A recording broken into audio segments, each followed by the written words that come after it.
વડોદરા શહેરના દુમાળ ચોકડી પાસે સમા પોલીસે વિદેશી શરાબનો જથ્થો ઝડપી પાડ્યો। વડોદરા શહેરના દુમાળ ચોકડી વિસ્તારમાં સમા પોલીસે પ્રોહિબિશન અંગે મોટી કાર્યવાહી કરતા વિદેશી શરાબનો જથ્થો ઝડપી પાડવામાં સફળતા મેળવી છે।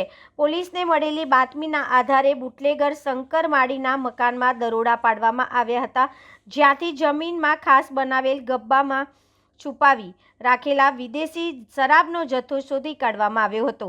આ કાર્યવાહી દરમિયાન પોલીસે એક મહિલાને પણ ઝડપી પાડી છે અને તેના વિરુદ્ધ કાયદેસરની કાર્યવાહી હાથ ધરી છે।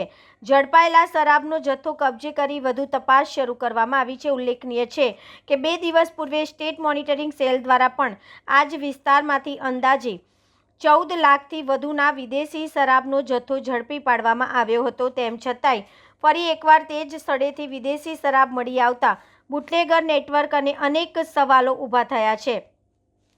સમા પોલીસની આ સતત કાર્યવાહીથી પ્રોહિબિશનના ગુનાની સામે કડક વલણ દાખવવામાં આવી રહ્યું છે અને વિસ્તારમાં દારૂના ગેરકાયદેસર વેપારમાં સંકળાયેલા તત્વોમાં ફફડાટ ફેલાયો છે।